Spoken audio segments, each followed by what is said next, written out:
Hello friends, आज हम discuss करने जा रहे हैं फ़िक्शन के बारे में कि ये फ़िक्शन जो है वो क्या होती है। दोस्तों, इसको समझेंगे, इसकी डेफिनेशन को बनाएंगे समझकर, और साथ ही साथ हम टाइप्स ऑफ लिटरेरी फ़िक्शन भी समझेंगे और कवर करेंगे हम एलिमेंट्स ऑफ फ़िक्शन।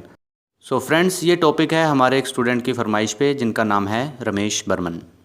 तो दोस्तों, ये जो फ़िक्शन वर्ड है ये डिराइव हुआ है लैटिन वर्ड फ़िक्टस से। फिक्टस मतलब टू फॉर्म, किसी चीज़ को बनाना। आप इसे कहिए लिटरेरी वर्क। लिटरेरी मतलब जो चीज़ which is concern with literature. Literature मैं आपको पहले बता चुका हूँ कि लिटरेचर क्या होता है। एक तरह का रिटन वर्क, कोई भी चीज़ जब हम लिख देते हैं वो लिटरेचर हो जाती है, irrespective of in which language it has been written. चाहे वो इंग्लिश में है, हिंदी में है, संस्कृत में है, किसी भी भाषा में है, लिखित फॉर्म में कोई भी चीज़ है, रिटन पीस ऑफ पेपर में जो चीज़ लिखी है वो हो गई लिटरेचर। तो ये एक तरह का क्या है, लिटरेरी वर्क, जो किसके आधार पर होता है, जिसका बेस क्या है। इसका बेस है दोस्तों इमेजिनेशन, बेसिकली इमेजिनेशन। और ये जो इमेजिनेशन है इसके ऊपर मैं आपको बता चुका हूँ पहले एक वीडियो में कि इमेजिनेशन होती है प्राइमरी और सेकेंडरी। आपके पास ये दोनों इमेजिनेशन हो सकती हैं, लेकिन इसमें सबसे ज़्यादा एक्टिव कौन सी इमेजिनेशन है उसके ऊपर डिपेंड करती है फिक्शन। प्राइमरी इमेजिनेशन में क्या होता है कि हम चीज़ों को ऑर्डिनरी एक तरह से देखते हैं, बस बात ख़त्म, ये फूल देखा काम ख़त्म। लेकिन सेकेंडरी इमेजिनेशन में क्या होगा, जो पोइट्स के अंदर होती है, जो उस फूल को देखकर एक पोएम लिख सकता है, पूरी स्टोरी लिख सकता है, कहानी लिख सकता है। दोस्तों, नदी के किनारे बैठकर वो उस नदी के भाव को देखकर उसकी गहराइयों में जाकर क्या क्या डिराइव कर देगा ये हम नहीं जान सकते। तो ये चीज़ें पॉसिबल होती हैं सेकेंडरी इमेजिनेशन से। तो फिक्शन क्या यहाँ पे अभी तक हमने समझा, एक तरह का लिटरेरी वर्क है जो इमेजिनेशन के ऊपर बेस्ड है।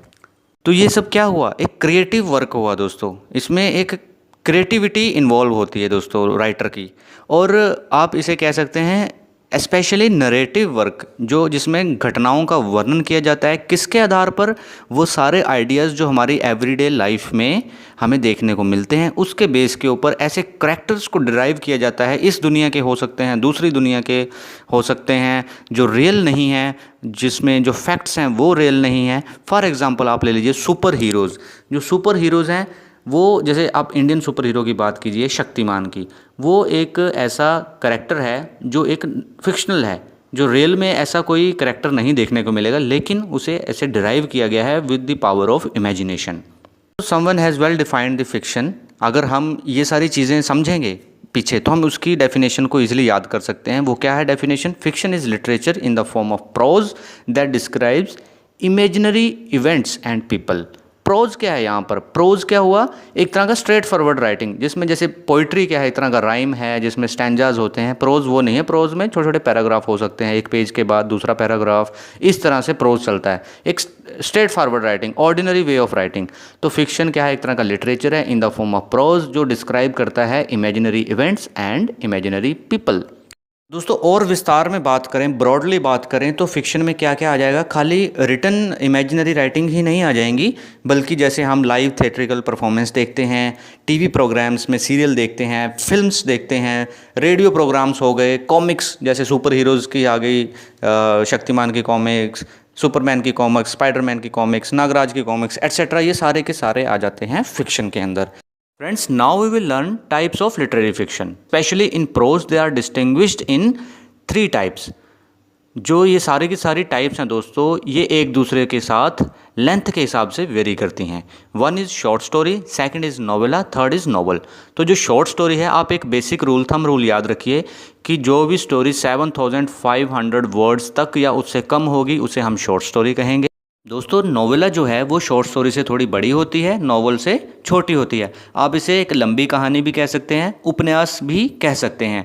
एंड इसके अंदर जो वर्ड्स होते हैं वो कितने से कितने के बीच में होते हैं, 17,500 से 40,000 के बीच।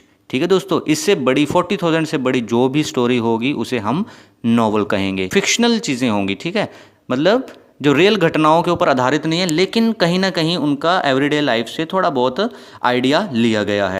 तो दोस्तों, जनरा ऑफ फिक्शन क्या होता है, जनरा मैं बताता हूँ आपको क्या है। जैसे हमने शॉर्ट स्टोरी ली है ना, नॉवल ले लिया, नॉवेला ले लिया। अब शॉर्ट स्टोरी में हमने किस तरह की, किस टाइप की, किस स्टाइल की, किस टोन की स्टोरी है उसके अंदर, शॉर्ट स्टोरी के अंदर। इंस्पिरेशनल शॉर्ट स्टोरी हो सकती है, हॉरर शॉर्ट स्टोरी हो सकती है।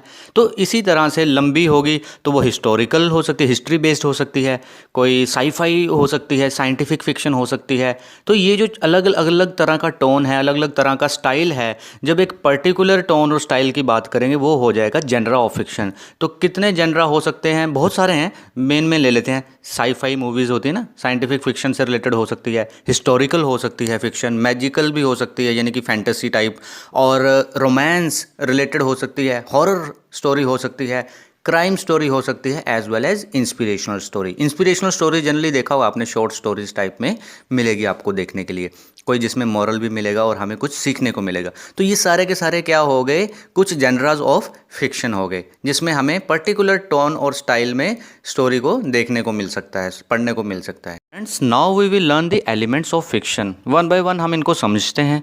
दोस्तों, ये सेम है जैसे एलिमेंट्स ऑफ ट्रेजेडी पढ़े थे हमने, ड्रामा पढ़े थे, सभी एक जैसे ही हैं। तो पहले बात करते हैं हम सेटिंग की, मतलब स्टोरी का एटमॉस्फेयर कैसा है, सेटिंग कैसी है, गांव की है, शहर की है, कहीं लेबोरेटरी की है, या फिर हिस्टोरिकल सेटिंग है। इस तरह से जैसे आप एग्जांपल ले लीजिए हैरी पॉटर। हैरी पॉटर की सेटिंग का है हॉगवर्ट्स, वहाँ पे सारी की सारी कहानी चलती है। ठीक है दोस्तों, मेन मुख्य सेटिंग उसकी वहाँ पे है। तो ये हो गई सेटिंग। और नेक्स्ट है करेक्टर्स। उसमें करेक्टर कौन कौन से हैं, जो स्टोरी हम पढ़ रहे हैं, जो फिक्शन है उसमें करेक्टर्स कौन कौन से हैं। या एक तो मुख्य करेक्टर होगा प्रोटैगनिस्ट, जिसे हम हीरो कहेंगे। एंटागनिस्ट मतलब जो विलन है। जैसे सुपर हीरोज़ में क्या है, हमारा इंडियन सुपर हीरो शक्तिमान में मेन पात्र कौन है? शक्तिमान है हमारा जो सुपर हीरो है। और एंटागनिस्ट कौन है? किलविश। तो इसके इन्हीं के बीच में कन्फ्लिक्ट चलती रहेगी स्टोरी में। नेक्स्ट आ जाएगा हमारा प्लॉट।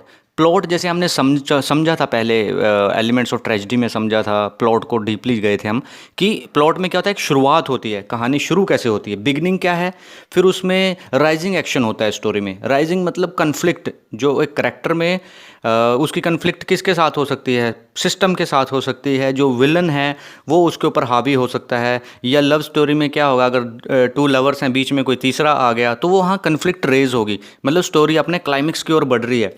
तो एक समय आ जाएगा स्टोरी का टर्निंग पॉइंट।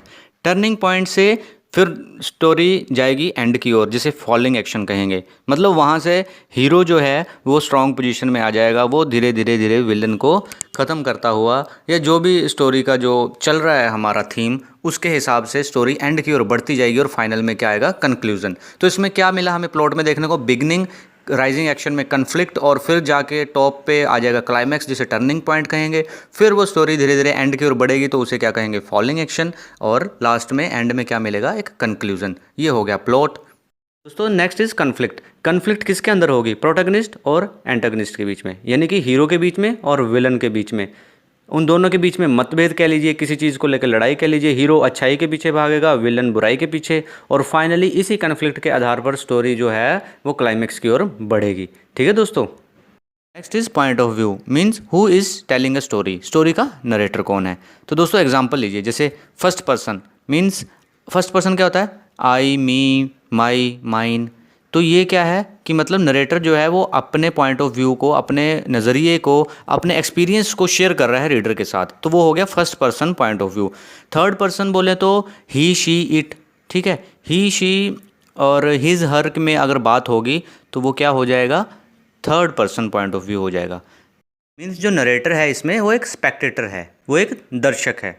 और अगर जो नरेटर है वो उस स्टोरी में खुद भी एक करेक्टर है। जैसे 3 इडियट मूवीज़ में आपने देखा होगा कि 3 करेक्टर में से फरहान जो माधवन है वो स्टोरी को नरेट कर रहा है, लेकिन वो खुद भी मूवी के अंदर है। तो इस तरह से भी हो सकता है थर्ड पर्सन। ठीक है दोस्तों, नेक्स्ट पढ़ते हैं हम थीम।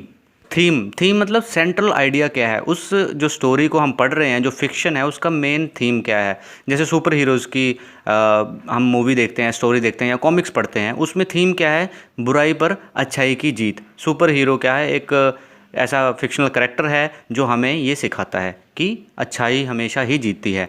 दूसरा, आप लव स्टोरी का थीम क्या होगा कि लव की पावर जो है वो बहुत ज़्यादा है, उससे हम कुछ भी अचीव कर सकते हैं। कोई इंस्पायरिंग या इंस्पिरेशनल किसी की स्ट्रगल की स्टोरी है, जिसने अपनी लाइफ में स्ट्रगल किया है बहुत ज़्यादा और अपनी सक्सेस को अचीव किया है। मतलब स्ट्रगल इसमें थीम होगा कि सक्सेस को अचीव करने के लिए हमें सही डायरेक्शन में सही स्ट्रगल करनी पड़ेगी। तो ये हो गया सेंट्रल आइडिया थीम।